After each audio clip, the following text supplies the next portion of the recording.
Where's my...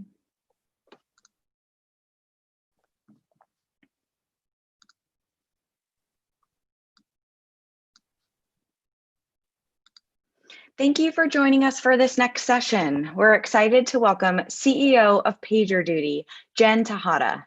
In this session, Jen's going to talk us through automation and her take on Digital Transformation Accelerator. She's going to discuss the need for agility and innovation and how automation is aiding adaptability and allowing enterprises to surge ahead. Jen, thanks so much for joining us. Take it away. Well, thank you so much for having me. I'm sorry we can't all be together at SaaStr this year, but hopefully we can make the best of it over video. And I'm really looking forward to Q&A at the end where we can have a little bit more interaction. But I thought today I would start off with a little bit of good news. And that good news is the fact that, I'm just going to try and get my slide to advance here. That good news is the fact that digital acceleration has truly become a reality. My slides are not moving, so hold on one second. There we go. It's truly become a reality. And with that, it's a transition that we've seen take place over several decades. I've been in software since the 90s, and for over 20 years, nearly that entire time, we've been talking about digital transformation, developing strategies, architecting new technologies, and moving beyond digitization to rethinking our businesses, our products, and our services in a way that's optimized for a digital world. With the advent of a global pandemic and the resulting recession, transformation efforts around the world and across industries, as you've all seen, have been thrust into high gear. And for some companies, this transformation is a requirement for survival, where for other companies, it enables them to exploit opportunities that are presented by the current environment. And this current environment that we're in, marked by an ongoing global health crisis, by lockdowns, by remote work, social distancing, and civil unrest and market volatility, it's challenging in new ways that we as leaders have never experienced, not the least of which by being exhausting. This shift has come suddenly. It's been extraordinarily fast, and it's been compulsory. It's not like we had a choice, as opposed to more gradual, like in earlier industrial revolutions. And it'll be interesting to find out what sticks, which changes stick around and stand the test of time, and which kind of return to the way they were when we find our new normal. Since the only real certainty is ongoing uncertainty, I found myself as a leader seeking inspiration. And I didn't have to look very far. I looked to our customer base. Many of our customers are doing amazing things. They've helped us get through the stay at home and shelter in place orders and manage the fear and uncertainty of COVID, like Peloton. I don't know about you, but all of my fitness is now happening in my home and within a 6-mile radius of my house. Slack, which has become an online collaboration lifesaver for many of us at work, and also a social environment for us to engage with our peers. Netflix, my daughter's using Netflix Party all the time to feel that sense of watching a movie with their friends when she can't be together with them. Shopify, we've seen tremendous results from their earnings recently because they are enabling the world to transition to e-commerce essentially overnight. Ocado, which is an online grocery deliverer in the UK, which is getting food to people when you need it, when you don't really want to walk into a grocery store. And of course, we know Amazon has been delivering all kinds of things from desks to working at home to common household supplies. My favorite, though, is Zipline. Zipline is a California drone-based delivery company that transports critical medical supplies like blood and vaccines in Rwanda and Ghana. And in April, it added COVID-19 test samples to its distribution. So it's not all terrible bad news because, Winston Churchill told us, never waste a good crisis. And many of our enterprise customers at PagerDuty have delivered digital transformation programs that were supposed to take years in months. That is really happening in the marketplace. And it's happening at companies that are 50 or 100 years old, where they're having to find new ways to reach their customers with brands and services. Some of the examples that ready come to mind are remote work, contactless curbside pickup, and cashless transactions, which we all experience as consumers. Some are less obvious, like telehealth. This came from necessity. Teladoc, Cigna Virtual Care has been super helpful to my family, Maven Clinic, or even manufacturing companies like Ford and Dyson transitioning their manufacturing lines to build much needed ventilators, or Estee Lauder transitioning its cosmetic lines to build hand sanitizers when New York was really struggling to stop the spread of COVID. And finally, we've seen social media play a role in organizing and catalyzing the global anti-racism movement. Much of this acceleration can be credited to this crisis, which, while being chaotic, it's actually the perfect forcing function for change. Prior to the pandemic, you had to plan and orchestrate and sell change. Often you needed consultants and boards and change management experts to be involved to help you convince your people that even if it wasn't broken, they needed to fix it, to disrupt something that was working really well. There's typically a very high internal cost of change, not to mention the external market risk and customer risk. And in this case, we're now seeing an environment where your employees and your customers not only know they need to change is sometimes the only or the most immediate viable path. And in that case, hang on a second, there we go. And in that case, this is actually a gift.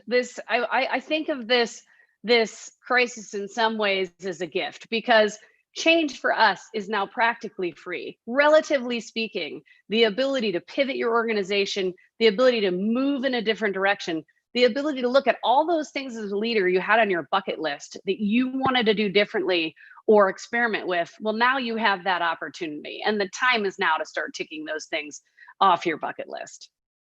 The other thing that's changing and evolving really fast is the role of the leader. We now have new stakeholders and new challenges. This crisis has accelerated the change in the CEO role permanently, broadening all of our responsibilities and our constituencies. It's not enough to just make our customers happy or our employees happy. We have to think about all of the communities that we serve, our investors, and the communities around us that need our help. We need to leverage our tech, our people, our position, our voices, our power, and that has become a central requirement in the CEO role. Trust has also become the most valuable currency. It takes years to build up trust with your customers and employees, and it can be destroyed in a heartbeat, in a minute. And that means that transparency, vulnerability, continuous engagement with our employees and our customers is now mission critical. And work is everywhere. It's all the time. The lines between work and home have blurred. So who owns the well-being of our employees? We do. Who owns keeping them informed in a world of misinformation? We do. And our values have become increasingly more critical. You now have to go beyond explaining your values, making sure everybody understands them. You have to lean into them and demonstrate with a high level of empathy that every decision you make, big or small, is values-led, because your employees are looking to you. They are trusting you to keep them engaged in your mission. And as CEOs and leaders, sometimes that's really challenging, because we all need to provide a compelling future, a purpose to keep people who are dealing with things like isolation or their kids at home or the prospect of school not picking up in the fall, the stress of COVID and its impact on family members. We need to keep them engaged in the purpose and the mission so that they're driven, so that they can continue to find fulfillment and enjoyment in their work. And to do this, you've got to scale it through your managers. But management has changed. When I grew up in the world of management training, it was all about duty of care, first do no harm and deliver the business results. Well, we have to now start with demonstrating personal care first. And this may not naturally come to all of your managers. It may not be first nature. That role of the manager is increasingly important, that frontline manager, not simply to direct priorities and direct work, but to model, to coach, and most of all, to demonstrate care to your employees. I was speaking with Brad Smith, the chairman of Intuit, the other day, and he shared this simple process that they've executed at Intuit that I thought was really interesting. They've created a form and a flow for their managers to do check-ins. And instead of doing what we all naturally want to do, which is to check in on the project, check in on how the work's going. Like, is it going to be delivered on time? Is it going to be on budget? Will we ship it? Will customers like it? Will they understand it? Start with the people first. How are you? How are you feeling about things? How's your family? How's everything going? Right? This really resonated with me because one of PagerDuty's values is people first. And this just feels like a great executable on that. They're taking it one step further and they're tracking it in BetterWorks or Reflective or one of their HR online systems. And I think like that's a really good way to help managers practice, but also hold them accountable to demonstrating that care for employees. The challenge is even the best management and training processes won't always work. They won't prevent burnout because when we're working from home and we're supported by this technology, this great technology that we're using today, which blurs the lines between work and family time, people are going to get burned out. And you're going to see that ebb and flow and going in cycles.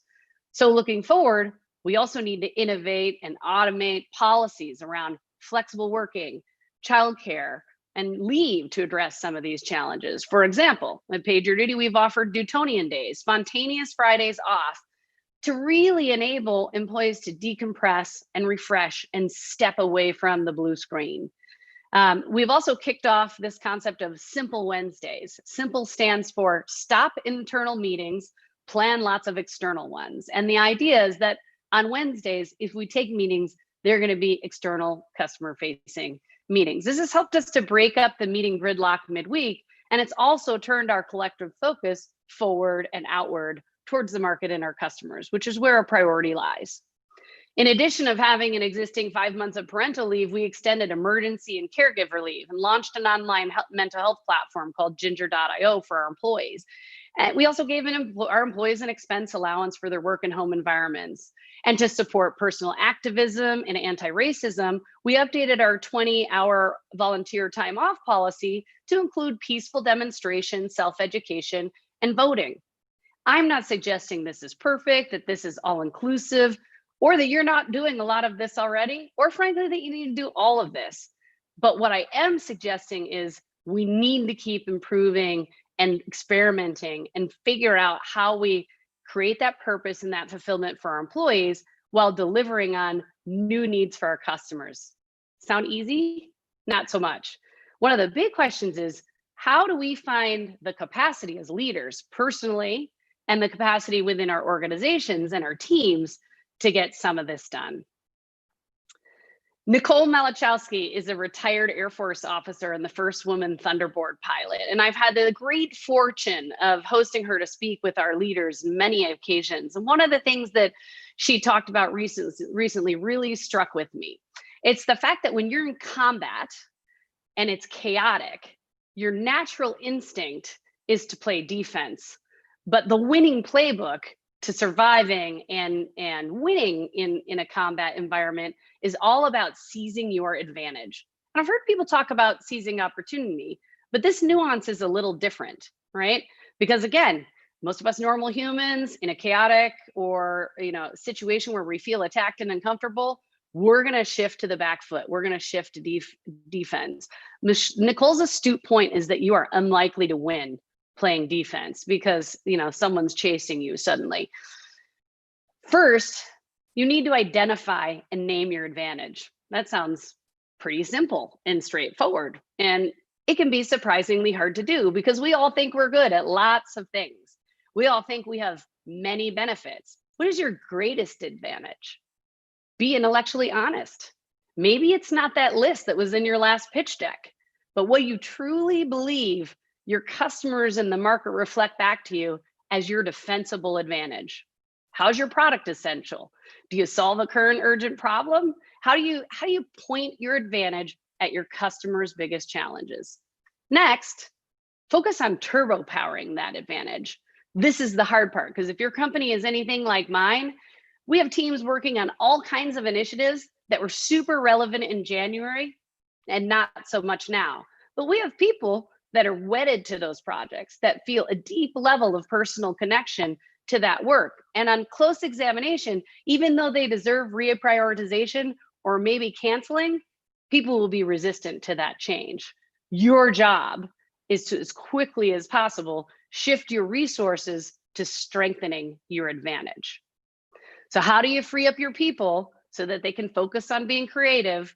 They can shift to that advantage, digging in deeper, building a stronger moat with that advantage, being innovative. And yet, finding the capacity and the time to do that, despite all of the personal challenges I just mentioned, and all of the business challenges that are in play. I'd posit that you need to automate or eliminate anything that can create capacity for the stuff that matters, that advantage that we talked about. And making space is literally and figuratively space for transformation. So like us, as you probably scenario planning your butts off to maximize growth and conserve cash in case this pandemic goes on for a while, which it looks like it will, how are you going to do more with less, particularly in a cash constrained world? And how do you know which projects to stop and which projects to accelerate? How do you leverage your team to do that? Well, for us, we had to start with elimination. We had to ruthlessly prioritize our team's investments and activities. And that was somewhat helped because we used the V2 MOM methodology, where you stack rank all of your key initiatives, you stack rank the projects that support them.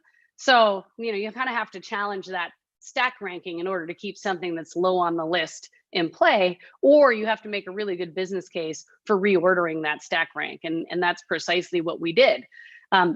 It allowed us to reshuffle some things. It allowed us to stop some projects or back burner some projects that I particularly was very interested in and committed to. We had to put on the back shelf when the world started to change. Then you've got to assess your progress, and then you've got to reprioritize again. I think the thing that surprised me was that you're constantly having to monitor this, check your progress, potentially reprioritize, because the market and the environment we're in is evolving faster than in any experience in my professional lifetime. And what I've learned is this is really a cycle of days and weeks, not months. In this environment, I think the frustrating thing is the annual planning cycles that we've built our businesses around don't serve us. They're static and unresponsible to the evolving situation in front of us. And we need something more dynamic and more fluid. Canceling projects to promote your advantage will serve you in this environment. So while it may be hard, cross some things off the list. Now let's turn to the role that automation can play in accelerating your strategy and your business and your customer outcomes. As a startup, we cobbled a lot of processes together really quickly out of necessity, and we haven't really had time or the wherewithal to go back to them and harden them for scaling. And those manual processes, they build up like plaque on your teeth. You can't really see it until it's bad. And by then you've got a mouthful of decay and your teeth falling out, this whole set of painful, bigger problems that are now harder and more expensive to resolve. And that's where automation comes in. Whether you're leveraging robotic process automation from UiPath and your finance teams or your HR teams, or you use SaaS apps like Pendo to find insights and track and learn your customer behavior in your product, or you use People AI to understand and automate the process of gaining insights on sales capacity and sales productivity. All of these types of automation can not only accelerate work and get rid of manual work, they can help you institutionally learn faster, get smarter, and get better faster. And those are the outcomes that we're looking for. Earlier this year, we redoubled our focus on our enterprise segment, where we have a strong leadership position. Think of this as something we identified as an advantage. And to shift resources, we had to automate more and more of our SMB offering and make sure that we could refine our product make sure self-service journeys were more productive and frictionless. We made in-app purchases available for all of our customers.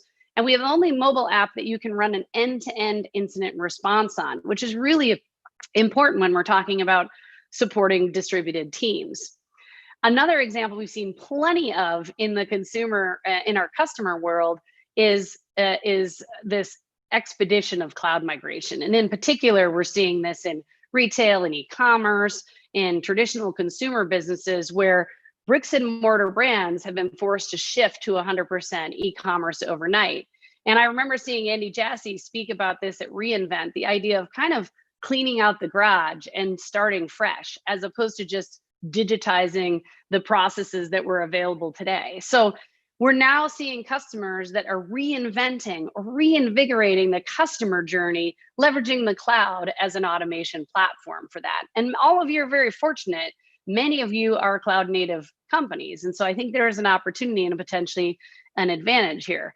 This may sound kind of primitive when we talk about customers making that shift now because you were born that way, but the biggest brands in the world didn't start here. And underestimating those brands, do that at your peril, because many of them have some of the best marketing, product, and business operators in the planet. And they have now gone Mach 5 into learning how to leverage the cloud to their advantage. And they may be coming after some of you. So the other thing to think about is your advantage of being a cloud-based company. That may be that competitive lead or gap may be getting smaller for you. And you're really going to have to innovate on behalf of your customer in other ways. If you're not already, you're also going to need to retrain yourself and your teams to take a more agile approach to planning and capital allocation.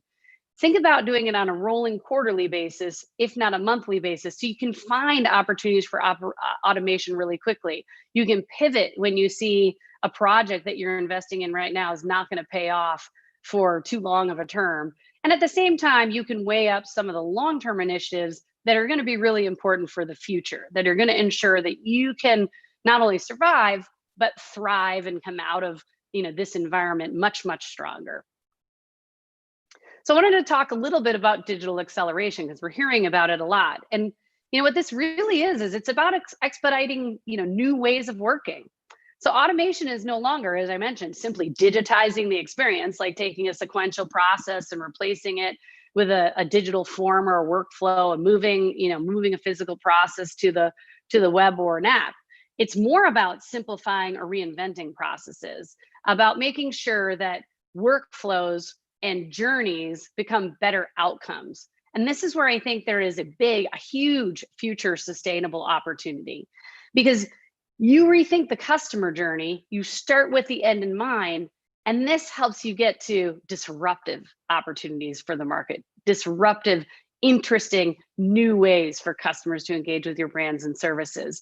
And we see this all the time in the SaaS industry and in consumer internet. We've seen this with DoorDash, who's consolidated delivery logistics, created reach for restaurants while offering more variety and convenience for customers. We've seen Robinhood make stock investing approachable and snackable for millennials. And we've seen Twilio build reliable communications into apps quickly and easily with APIs. And of course, Zoom, it's just a video conferencing environment that actually works. Like, it's a beautiful thing. All of these platforms automate and eliminate historically mundane steps or friction points, but they also found better ways to do things, better ways to engage. And to accelerate your digital reality, you really need to become a learning organization. And we all talk about being great learners, having a growth mindset. But by this, I mean, underpin your growth mindset with data and platforms that can monitor your efforts and help you capture institutional learning that you can translate into rapid change or improvement.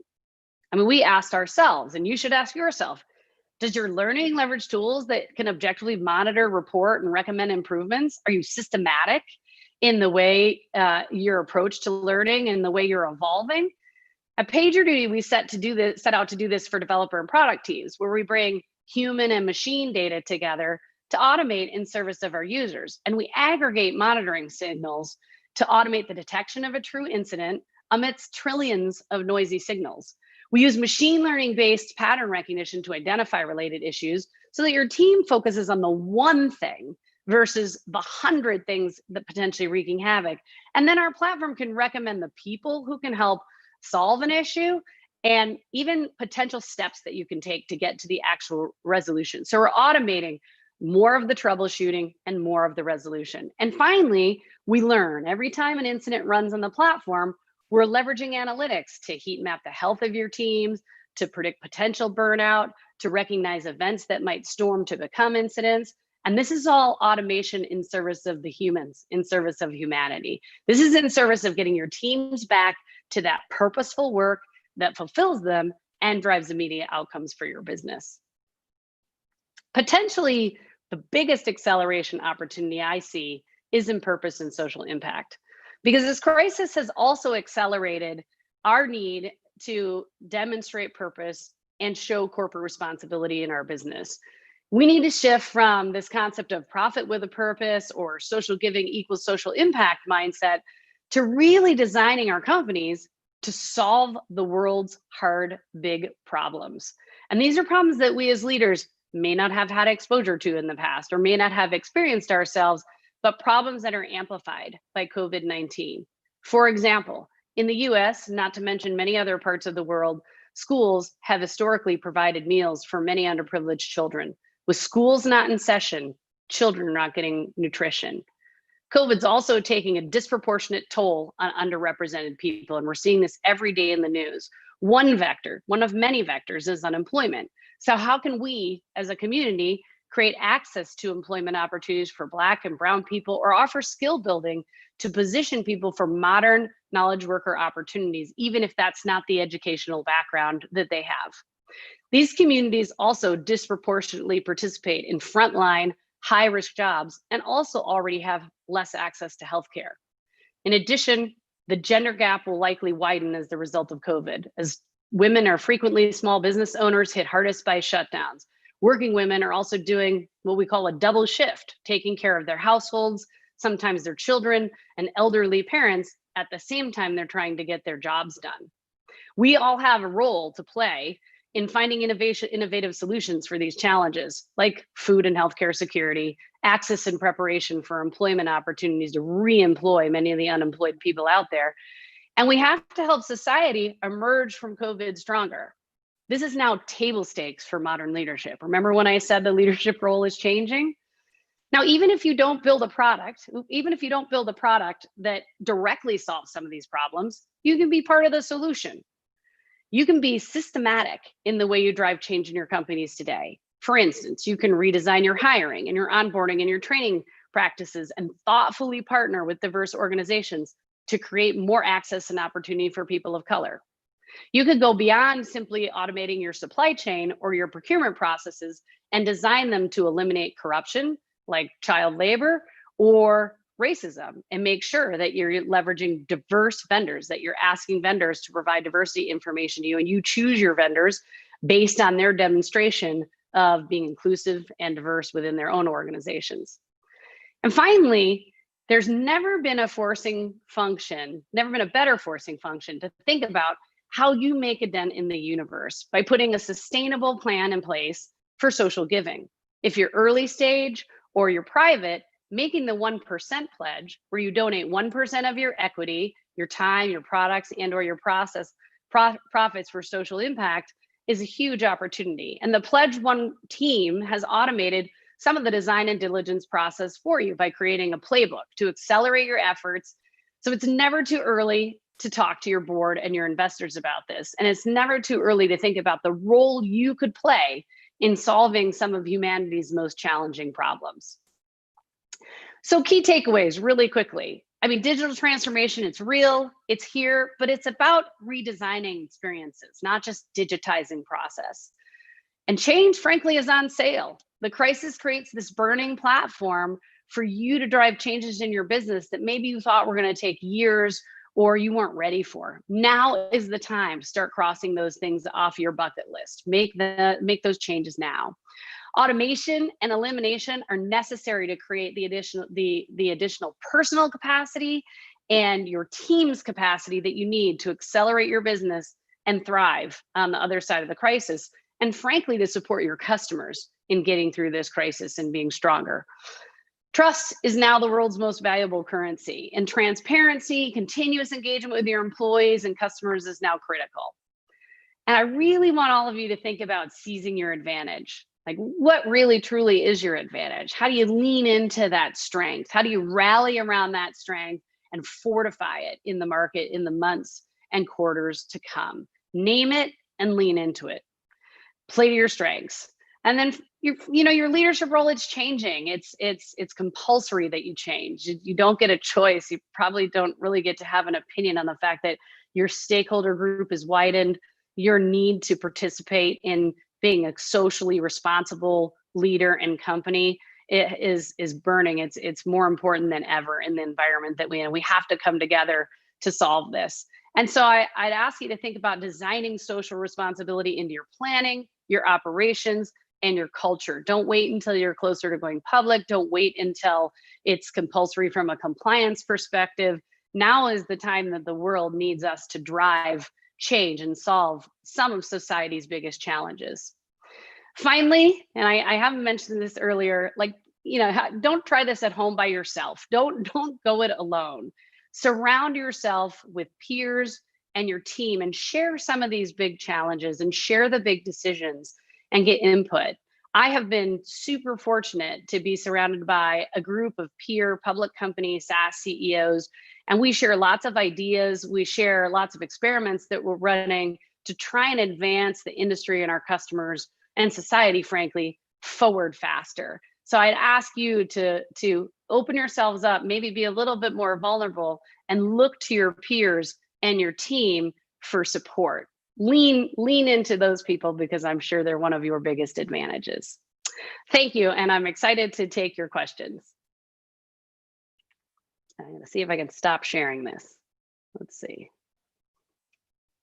There we go. Stop. Okay.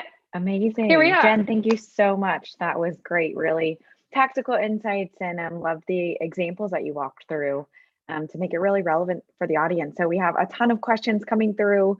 We have about 10 minutes, 12 minutes to run through them. So I'm just going to jump in and get to some Q&A from the audience. So awesome. First one, what advice would you give for sales organizations that typically meet with prospects in person and are now needing to engage with prospects digitally?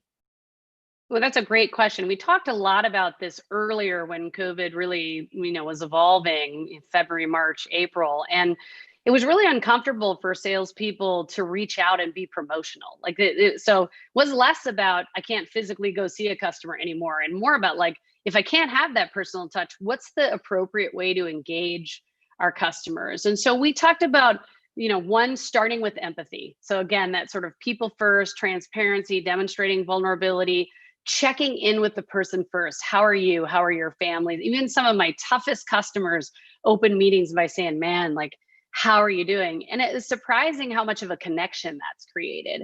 And then the second thing is to really listen to how the customer's problem sets have changed.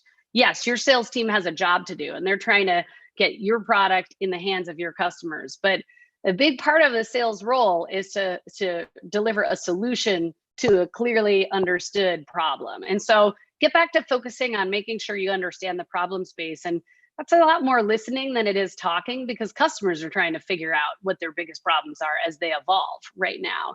And then the last thing I would say is, shift from promotion to education. So our teams have spent a lot of time in the last several months talking about best practices and automation and how to improve remote working environments, et cetera, without selling.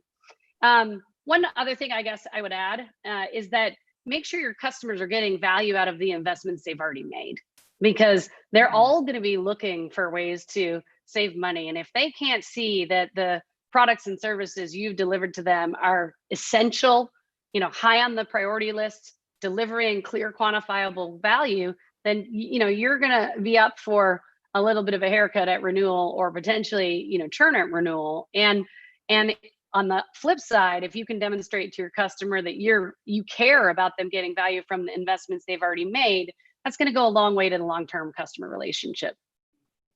Yeah, awesome. I love that. That's great. Another question, how do you think about building and reinforcing company culture in an environment like today's?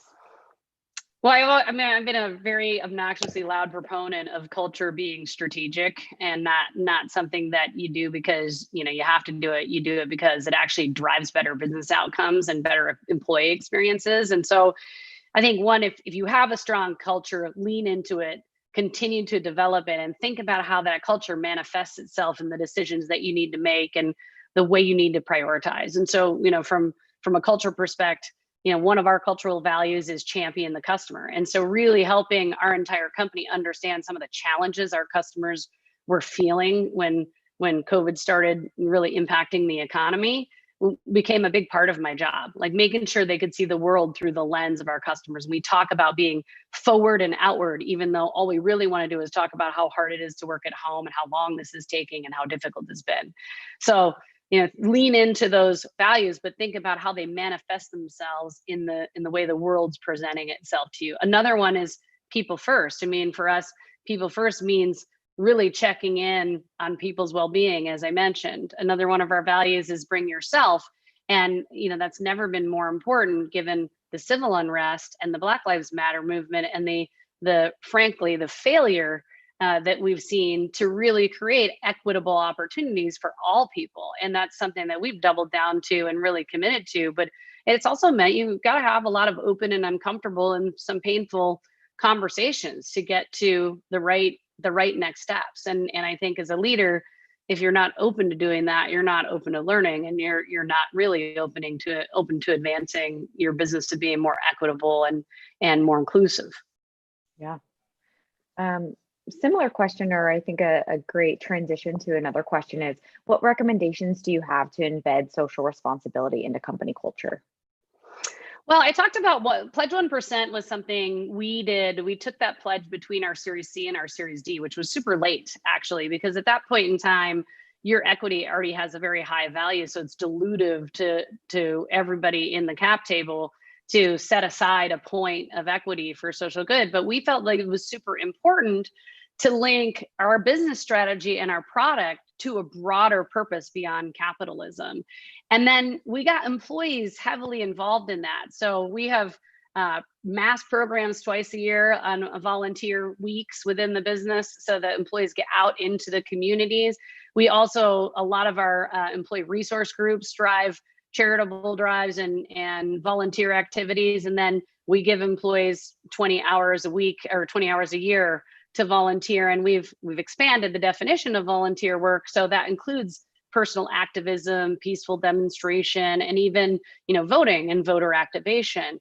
And all of those things we do to engage employees in our goals around social impact, which is to improve time-sensitive global health, access and care for people that don't currently have it, and to create sustainable and equitable communities around us. I mean, I'm a big believer in creating access to people maybe with less traditional backgrounds to roles in tech. I have a liberal arts degree. I come from a small town and a lower middle class family. And, I'm not your typical deep technology enterprise SaaS tech CEO. And I was fortunate that access was created for me and that, I was able to find or create opportunities in my career, but not everybody has as equal of a shot. So think about, where you're hiring people. Now that we're getting the hang of remote work, the barriers to being in certain geographies should come down and the access should go up, but it's not going to happen overnight. Instead of thinking about creating a funnel of opportunities, think about how you leverage your employees to build access for people to learn about opportunities in your company. Think about it through the lens of the candidate instead of the lens of the recruiter. Great, thank you. Question more about how you guys are approaching this. What's been the hardest thing you faced in the last 6 months when it comes to doubling down on your company's competitive advantage? Slide share and Zoom. I mean, I clearly suck at that. No, the hardest thing that we faced in terms of doubling down the advantage first was isolating it because, like I said, I think we all feel like we're good at many things. We have multiple engines for growth. And one of the single biggest challenges in a high growth company or a high growth startup is that you have so many opportunities or directions you can go in, and lack of focus will kill you. And that's even more true today when you got constrained resources, constrained time, employees that may not be as productive or in some cases more productive than they used to be. Focus really, really matters. And I think getting your team to sort of name and agree on what the one or two strategic advantages are, and then look at all of your initiatives and activities and figure out, like, is this serving that advantage, strengthening that advantage or not? And if it's not, then what's the business case for keeping it? Why should we continue? Likewise, what's the business case for canceling it to double down on the strategic effort? So much of it too is about driving alignment through the organization. And this is still a work in progress for us. We have really expanded and increased the amount of communication we have with the employee base. I do weekly Ask Me Anythings. We do monthly town halls. On top of that, we're doing fireside chats with leaders who are sharing some of how they're hacking their way through all of this. And we're also, all of the leaders in my team and managers are doing more check-ins than I think we've ever done with our employees. And we're, as we've gotten video fatigue, we're even trying to be inventive in ways to do that. But all of that's in service of making sure people are aligned to the people are well first, and they're aligned to the right priorities second. And third, you're learning what's happening in the organization. You're learning what's working and what's not, so that you can constantly be readjusting. I just had a conversation with my team this week, and there was talk about annual planning. And I'm like, we have to forget annual planning. We have to plan on a rolling basis. We need a long-term 3 to 5 year plan, and we need to constantly be evolving, the plan that we have today with a clear set of priorities. And that's where really isolating that advantage is important. Great. And there was a question about kind of competing priorities, with companies. A lot of new priorities are popping up with it, whether it's how to address the pandemic and everything going on, or something internally with their organization. Any other advice for prioritization, or how companies can handle, the big projects or priorities that now have gotten pushed to the bottom of the list? It's such a hard thing. And, I just want to acknowledge that. Like, I can get up here and give a talk and make it sound like we got it all nailed and it's so easy.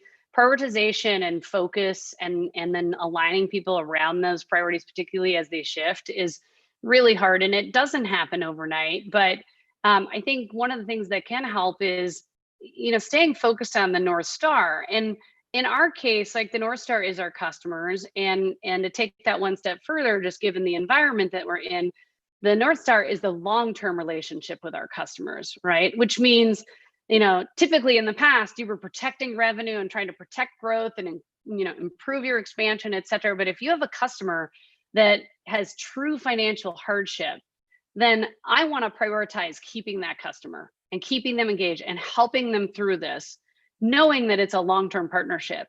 And that after this is over, and we move on to maybe a more normal world post-vaccine, et cetera, then in that environment, that customer is going to demonstrate that loyalty to us. But that's, you have to really think about the partnership as opposed to living transactionally quarter to quarter, or funding round to funding round, et cetera. And, if you're in a position where cash is constrained and you're worried about raising cash, and worried about the longevity of your company and your customer relationships, all I would say is, like, rip the Band-Aid off fast. The death by 1,000 cuts is hard.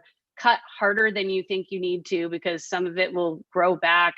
But cut hard so that, in service of the long game, in service of being able to continue to deliver the commitments you made to your customers already, and in some cases, your shareholders. And that's a really hard thing. We hire our employees. I mean, I love our company. I love our employees. And when you're in a hard position where you have to make decisions to reduce your cost run rate, which no one likes to talk about in the growth world, that's a very personal thing. It's where empathy really matters. And I think, we've seen recently in the last several months, it's where transparency really matters. I think being honest and heartfelt and thoughtful about how you manage these transitions is just as important as the strategy behind the transition itself.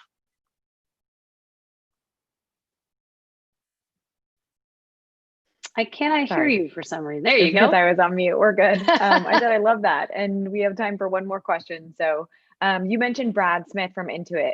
Who are other leaders that you respect in terms of how they approach culture? I mean, gosh, I have so many. I mean, Eric Yuan and I have been friends for a long time, and we were on the road for IPO together. And I mean, I'm so incredibly happy for him and his success. But I'm not surprised, because he's always been relentlessly focused on customer happiness, and he's always been just phenomenally transparent and honest, and that is so refreshing, right? And when someone is open and honest and vulnerable with you, it allows you to open up and share some of the things that you're worried about, and suddenly now we're both learning and building and growing together. And so, he would be one person. Elena Gomez is an audit chair. She's the audit chair on our board, and she learns out loud. She just asks some of the most insightful, thoughtful questions, but she does it in a way that feels like she's kind of on our team working with us. And that's made me think a lot about, my behavior as a board member, my behavior as a leader. We tend to be interrogative. We tend to be hardest on the people we care the most about, and really, like, looking at it through the lens of, how do I learn more so that I can support the board and the management team learning more? I think has really been important. Zach Nelson is another person on our board. And I remember when I came in to an early board meeting, I'm on the Estee Lauder board, and they have a big position in China. And so I saw COVID happening earlier than maybe we felt it in North America. And when I started talking about it with the board, I remember Zach saying, like, look, all of your growth could go to zero. And that's okay, because it's going to be about fortifying the business, focusing on those long-term customer relationships, and building it back over time. But like, he wasn't panicking. He was sharing a lot of his experience. And I think many of you are building your boards and thinking about independent directors. It is never too early to bring on an independent that has experience, that's sat in your chair before, that has CEO or executive or operator empathy, but also can help you like not repeat the mistakes that maybe they made and learn from, or look ahead, further ahead, and anticipate some of the things that you're going to need to plan for and invest in. So I'm so lucky that I have so many peers within the SaaS industry as well. And we get together frequently to really share ideas, and frankly, for a little therapy, because there's a reason they say it's a lonely job, and you do have a choice to not make it be as lonely, but you need to be open, and you also need to give back, right? We're sharing things from our teams across some of these big challenges in service of taking care of employees more broadly, not just building competitive advantage within our companies. And I think that's the right choice for this moment. Sure. Well, Jen, thank you so much for joining us and taking the time. We really appreciate it. Welcoming us into your home. No worries. These slides and the recording will be available. Just make sure that you guys subscribe to the SaaS YouTube and follow us on Twitter. Jen, thank you again. Thank you so much for having me. And I hope everybody stays well, and wear your masks, please. Let's try and stop the spread of this thing and get back to business. Thanks, and have a great day.